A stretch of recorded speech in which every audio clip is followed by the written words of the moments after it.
We have so many stories in our lives, but our stories are not always heard. On the Hear My True Story podcast, we tell our own true stories. Before the white car parked, our head teacher had scattered. Looking at him, I could only see his tie that was flying backwards, waving at us, and he disappeared in thin air.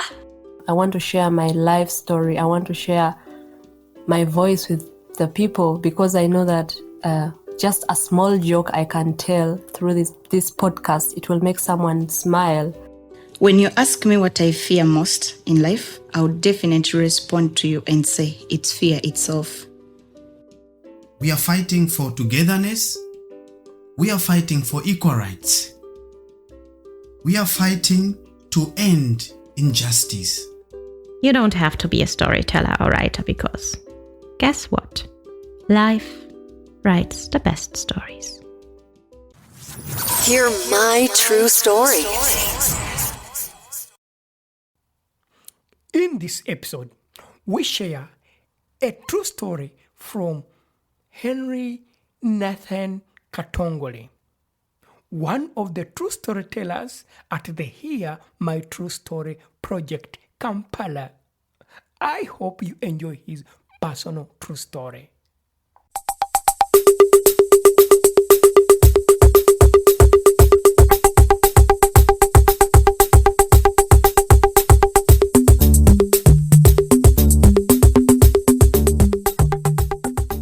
Welcome to Hear My True Story Kampala Season 1, where we tell true stories and have conversations about real-life experiences with non-storytellers and storytellers from Uganda. Hear My True Story Kampala is a joint project between Hear My True Story podcast and Omuti Kreativ, an organization in Uganda.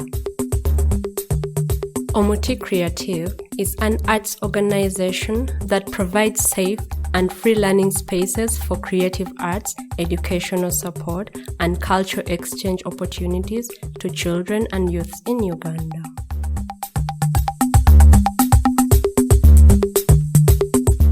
Being in school has and will always be an experience.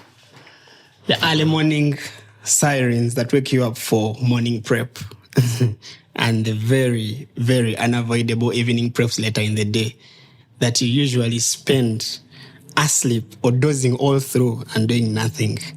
And then after the preps, you rush to the dormitory with all the bustle and hustle in there. You know, the unwashed school uniform to use the next day, the shoes you don't know where they are placed. Like it was always just a mess every single day. And then you wake up to breakfast of porridge that has little sugar or literally no sugar at all. And back then in school, we used to carry our own sugar. But still, you would notice you don't have sugar in your suitcase. And then get this porridge, rush up to the canteen where you have no money to buy an accompaniment for it. And you have to end up taking it the way it is. Rush to class, find this teacher who always seems not to like you for whatever reason you don't know. Or probably you missed one or two of his classes. Or maybe you don't have notes that day. Like, it just gets you off every single day. And then you have the early morning assemblies that just don't stop with the information being given out and punishments and, you know, being told to be cautious about this and that. School got really so nagging. My name is Katongole Henry Nathan. I'm an actor by profession and a performing artist. I'm a dance choreographer and a dancer, a storyteller, a lover of the arts, voice actor, and I am a still and visual commercial model. It's 2009, and I'm in St. Charles, Rwangakasasa, a brother of Christian Instruction Founded School, and I'm in my senior 2. Now, in school, Chiromo was always the day. This was like Christmas in the middle of the year. Now, Chiromo was always the last day or the last night to the break-off day from school for holidays. And this day was just a savior for everyone. It's the only time in school where you would escape without limit, have an illegal gadget you carry to school used without limit, It's the only time you would break the rules and regulations of the school and no one would bother. After all, you are going back home. So it always felt so nice, so good to be in such a state for once in a time of about 2 or 3 or 4 months. So I am leaving for school the next morning. And since my senior one, my mom had given me a routine I was used to. She used to come to school very early in the morning, as early as 6 or at most 7 a.m. to pick me up from school. And I was used to this. So usually by about 6 or 5, I'm always up. Because back then in senior one, you would still be in bed. And the next thing you know, someone is tapping you on your shoulders. They're telling you, hey, Mzungu is here. You should be up now. You should be going. And at school, my mom, being a short and brown woman, with that very, very bright tone of her skin, she was easily identified as Mzungu. And all the time she came in my senior one, came to visit me, pick me up from school. People would notify and recognize her as a Mzungu because of that bright color. So by just a tap in the morning, I would know Mzungu is here. And the next thing you know, you've not showered, you've not brushed, things are packed up in the car, and you're literally driving out. And even my class teacher had now grown to understand my routine. Katongole, by this time, he picks the report card, has the school requirement sheet, has the bank slips, and is rushing out for going back home. So things in my second term, 2009, in my senior 2, changed a bit. My mom notifies me that it's my dad who is going to pick me up from school. Okay, this caught my attention, but again, I had the excitement of I'm going back home. I didn't really mind so much about what would happen in the process of me transiting from school to home, because I have issues with my dad. My dad and my mom separated way back in 2007 when I was in my primary 7. And as soon as I was done with my PLE, the primary living examinations, I went back home for holidays, which as well was the start of the vacation. So when I got home, I noticed my dad was not home. I thought maybe he had gone to work, and usually he comes back late home. But that actual day, he didn't actually turn up completely. So I tried to find out from my mom what happened. Why isn't dad coming back home? Of course, my mom gave me her reasons. And as any other parent trying to put a child in comfort, she gave me some reasons she gave me. I took on a responsibility to find out where my dad was. And when I got a chance to talk to my dad, he had his own story as well. And for him, he claims I just didn't buy what he told me, but young as I was, because I had no choice and I had to keep the respect for that parent and rather elder, he says he left my mom because my mom had started working. And on top of working, all the money she was making was being sent back to her family. Not catering or fitting any bills at home, not helping out in anything at home. And this for him felt uncomfortable. And instead of being in issues with the woman all the time, he chose to leave. That's what he gave me as a reason, which I found a bit fishy, but I had no choice. So they were literally not staying together. My mom was staying in a different place and my dad was in a different place, but in the same town. So I'm now trying to think, tomorrow I'm going back home. My mom is not the one who's going to pick me from school. It's my dad coming. So my mom has always been identified as Mzungu. Now, how is my dad going to be identified to notify me that he's actually here to pick me up? And within no click, it's early morning. I do my usual routines, wake up early, pack my stuff, run to the class teacher, pick my report card, my requirement sheets, and my bank slips. I'm ready to go home. So the time I anticipated my dad to be at school, he was not at school. It's 8. It's driving to 9. It's 10 a.m. My dad is nowhere to be seen. Even at the school compound, I am being asked and people are wondering, why is Katongole still at the school compound? So at my school, next to the dining hall, were call boxes. These were MTN call boxes. And these call boxes, usually you could slide in a card, an MTN card, or you would toss in a coin to make a call. So I had my card that had beeping power.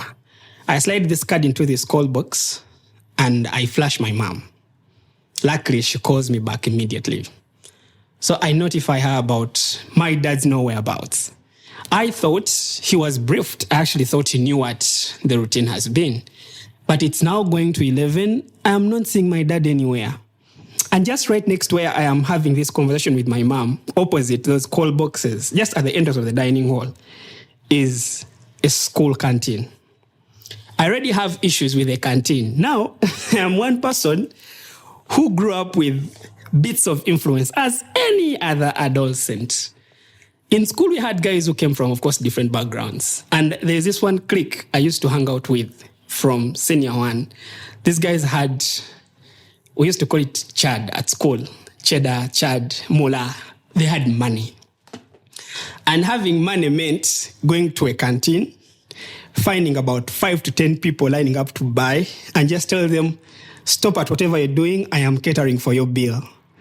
This just used to spark in my mind, and I would not stop thinking of myself being in the same position, buying these kids, it's on my account.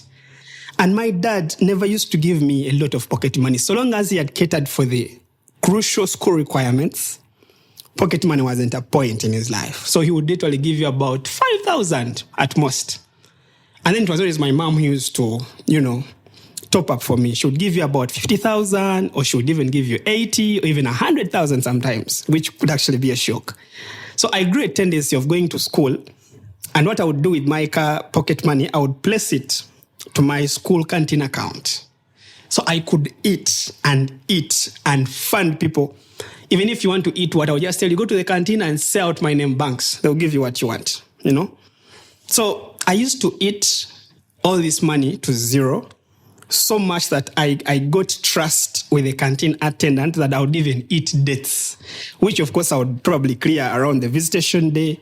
And maybe if it's past visitation day, when my mom comes to pick me at the end of the term, then she would help me clear that bill. So I am on the call with my mom, notifying about my dad not being here. Just opposite is the school canteen, where I have a debt of about 43,000 shillings. And she's even starting to get worried, because this is not the time that I am ever around, and it's always done. Like, by that time, even if I have a payment I have to make, I have made it already. So with all that frustration, my mom tells me, you should just calm down and relax. Probably your dad has things keeping him up, but he should be at school anytime.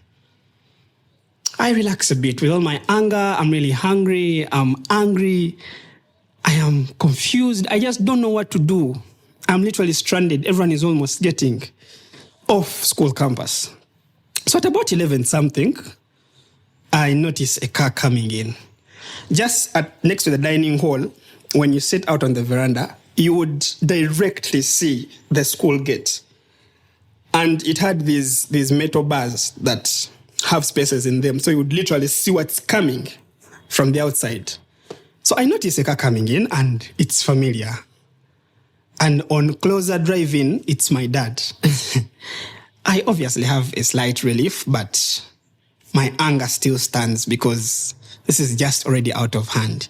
I rush so fast, greet up my dad, and the only thing he tells me is, are you ready? Because I have things to do and I'm already late by certain minutes. So you should be packing your things in the car and we get going. I rush up so fast, put the things in the car. I notify him about how I have everything already, and I'm just good to go. So within no moment, we drive out of school. Now, as you drive out of my school is located along Kampala Masaka Highway in a sub-county called Bukulula sub-county. So just a few meters from my school stands a trading center called Masaba Trading Center. And in this trading center, there is a Maram Road that branches off the highway. And this road, surprisingly, links up to my father's village. It's more like a shortcut. So when we drive out of school to the highway, as we approach Masaba Trading Center, an indicator is dropped. And it shows it's going to the right. I don't know how this happened, but it sparked in my mind immediately, but I didn't really give it so much attention. To my shock, they actually take the exact shortcut to my father's village. Now, this raises attention to me. It's been a while since I last saw my grandparents, and it's the same moment I have never, ever in my life liked to stay with my grandparents. For some reason, it wasn't a comfortable village for me. I just didn't find peace being that side for anything. Could be holiday, could be what. I only enjoyed being there for about hours and I'm out. So my dad is driving to the exact route I know where it's linking to.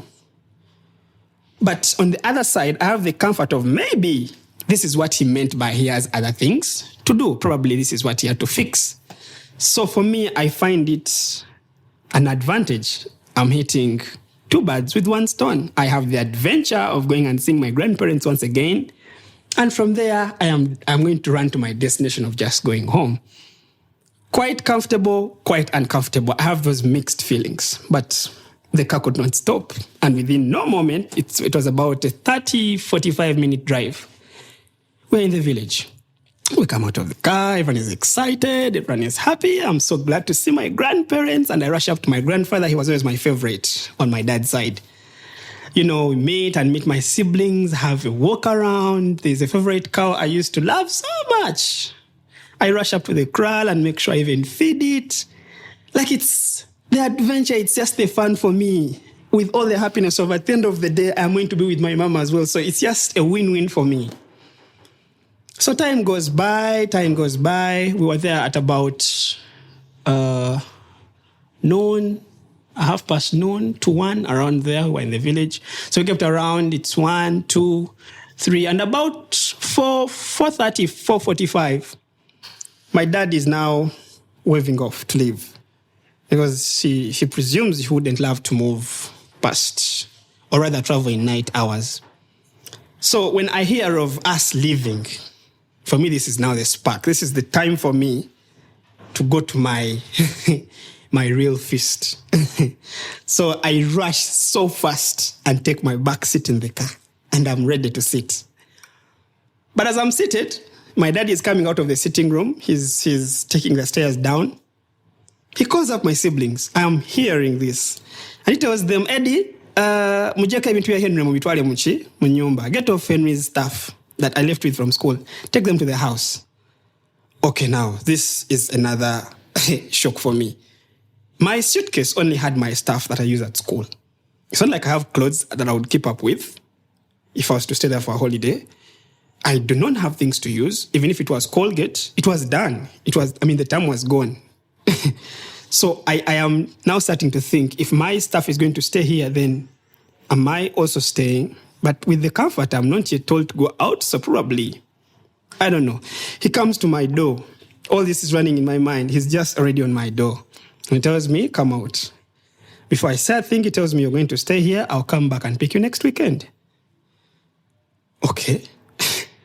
Now I am starting to confirm the environment I earlier thought about. So I politely tell my dad to help me with his phone. First thing before I even complete this statement is like a simo jagazachi. What are you going to use the phone for? Like, am I to call mommy? Omugambe chi. What are you going to tell her? Okay. I just didn't know what to reply to the old man. But my eyes were already teary. Like, I literally knew I am staying. My dad just told me, we will see you. I'll come back and pick you. He enters the car and they drive off. I am left in the compound, my eyes widely open. I am tearing down. I am pissed. I have all these combined mixed feelings. I just don't know what to do. And I just yell out and cry off so loud that I get everyone's attention. And just at the entrance of the sitting room to the house, my dad, my grandfather is watching. I am yelling, I am screaming, I am so pissed. And by nature, I am a very, very short-tempered person. And by then, I just didn't know how to control myself.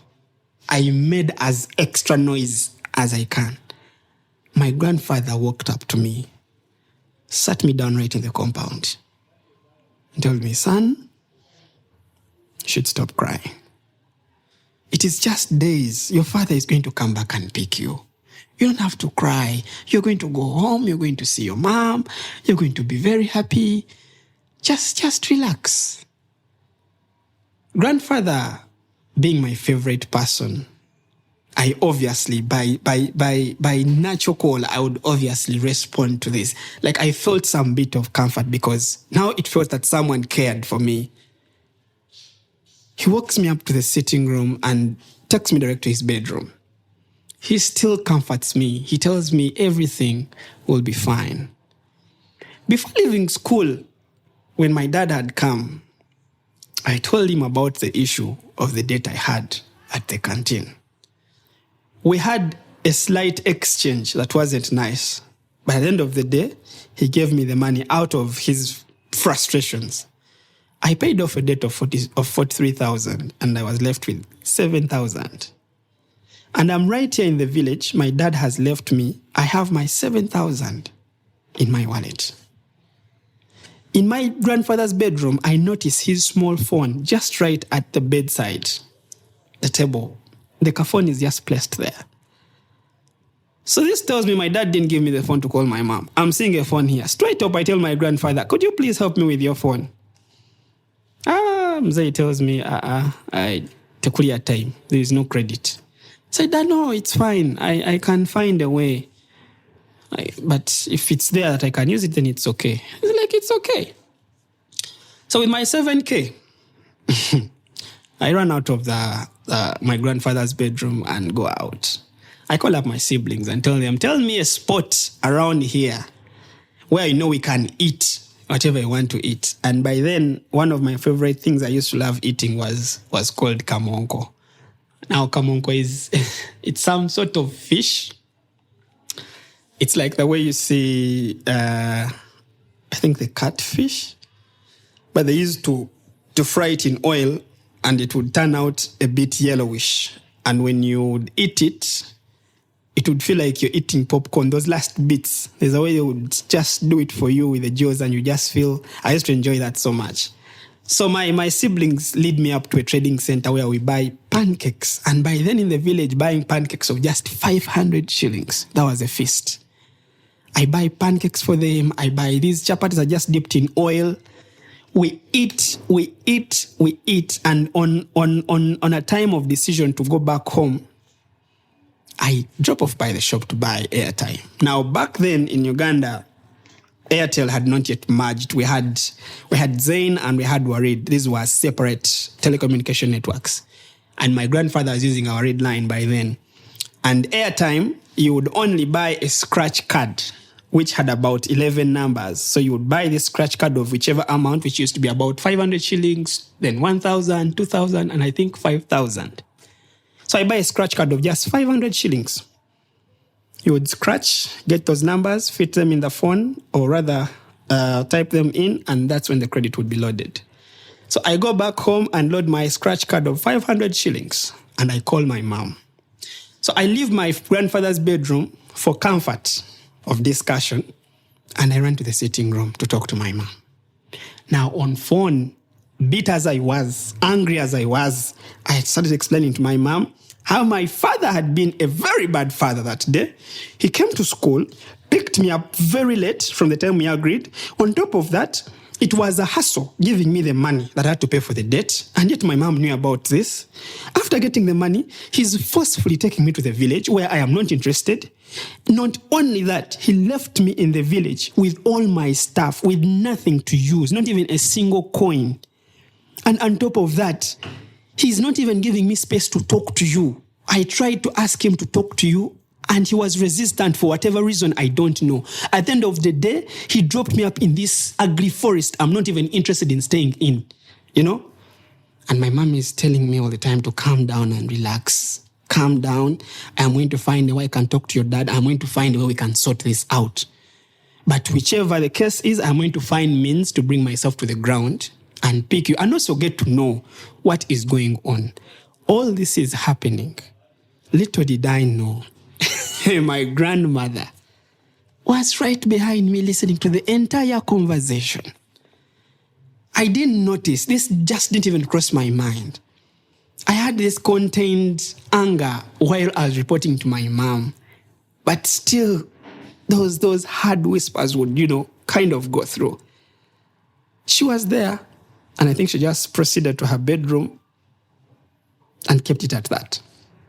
I'm done with my report. I'm done with establishing what has been eating me up. And I have hopes that as soon as 2 days from that time, I'm going to be out of this village. That ugly forest I'm not interested in staying in. And boom, it's 2 days past. I'm just right in the compound because I'm anticipating. We had an appointment we agreed about. A car drives in. It was a white Karibu Toyota. It's my mom. Now, when my mom was coming to the village, she came along with her young sister and her young sister's husband. And the husband was working with the police force under the intelligence department. So my mom had issues still with my father's side. These are the people who always thought my mom is this kind of woman who is, first of all, carefree. Secondly, it's about caring how she looks like. She's not the kind of person they thought would sit down and do any kind of housework or do any kind of housewife-related responsibilities. They always thought my dad married off this woman for showbiz, to have this brown woman in the house so everyone can be appreciative about having a cute woman, all that stuff. That is what they had in their minds. And they usually used to describe my mom as Maleto. Now, the Maletos are the kind of people who are taken to be lazy and irresponsible. They're just not mindful of the environment as long as they're living their comfort and they can get whatever they need. That's what they thought my mom was. So my mom, I think one of the reasons she came through with this guy from the police, the husband to the sister, was to have that protection so that if anything probably goes wrong, there is always someone to save the moment. They're happily welcomed. I am just so super excited. I expected my mom alone, but then I have other relatives coming along. It was just an excitement for me. And I'm saying, finally, I'm going to the destination I was supposed to be at about 2-3 days ago. My mom is welcomed into the sitting room. They sit through to just, have whatever their talk was. And for me, I ran so fast and take my seat in the back of the car. And I'm swearing, come rain, come sunshine, I must leave this place today and I must sleep at home today. Eat food at home today. Whatever the God is, I don't mind. I am not leaving this seat. It takes some time. My mom came at about 2:30. She was there in the afternoon. So past a certain period of time in their conversation, which I obviously could not hear, time came and there was a rise in the voices. And I could notice my grandmother's voice taking through. And she was shouting at the top of her voice from nowhere. I don't know what sparked the conversation.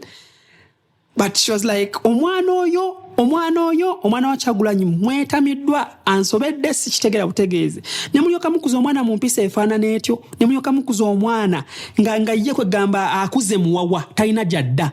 N'alyoka adda ku ssimu, Ssebo n'akubira nnyina, akubira akugamba nti kitaawe amusudde eno mu kibira.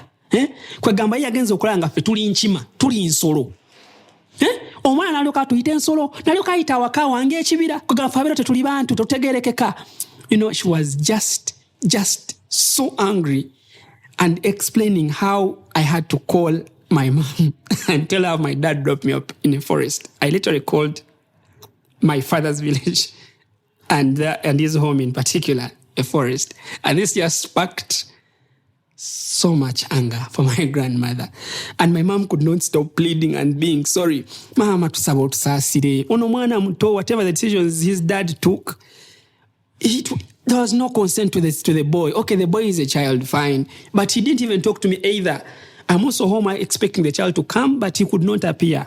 And for some reason, you can try to understand what would an adolescent do. They would obviously try to pour out their heart in whichever way they can express themselves. And my grandmother could not listen. And she could only keep telling them, mutwale omwana wamwe temuzza na wano simwetagirawo ddala. Taddiranga ddala, abeera n'omwana wamwe mukuze ekintu kyammwe mwe mumanyi. Kyagulanya mazeemu nnyo amaanyi.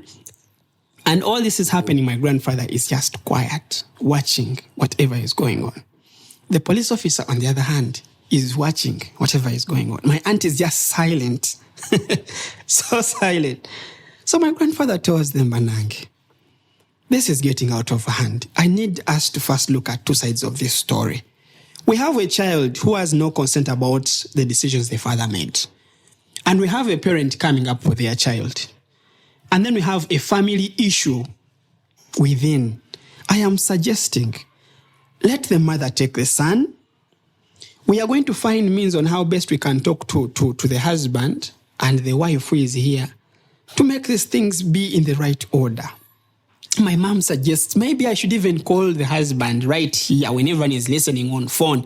I ask him all these things because grandmother might think I'm only being wicked. Let me prove. My mother calls my father who does not pick up. And for some reason, I sense and still think my grandmother, for some reason, she might have notified my dad about the coming of my mom to pick me up. So it probably, there is some science I didn't understand right there. My dad didn't pick up. And my mom is like, now you see, Tony cannot even pick up his calls. We are now having an exchange, which I don't even think is right. And my grandfather comes to final conclusion, let the woman take the child. For me, that was the bottom line I wanted to know. Take that child. Let him go. Let him live. I didn't mind whichever state I left the village, so long as I have left the village. It was just unbelievable for me seeing my mom walking down the stairs to come to the car so we can leave. This was just the right moment for me. She tells me, please, as your siblings are putting in the things to the car, go and say goodbye to your grandparents. We should be going now. Now you can imagine the guilt I have to address my grandmother about, bye-bye, Jaja, I'm going. It was quite hard for me. But I forged my way out and made sure, I am out. I notified them, I'm out, and thank you for whatever. But with the guilt of, out of anger, I did something that really pissed off my grandmother. Off, we drove out of Karungu and we went back home. But to date, I still wonder, how do fathers come to conclusions? How did my father come to such a decision? I just don't get it. These stories were directed by Zoe the Storyteller. Audio production for the stories was done by Adnan Singh Kumba. Many thanks to our project coordinator Nicholas Kayiwa and all the storytellers of Hear My True Story Kampala Season 1. For more stories, please visit hearmytruestory.com. For more information about Omuti Kreativ, visit omutikreativ.com or send an email to info@omuti.org. Thank you for listening. Thank you for listening to our podcast, Music by Edwin Matovo, hosted and produced by Otako. Subscribe to our podcast for more stories and visit us on our website, hearmytruestory.com, for more stories. All the links are listed in the show notes of this podcast.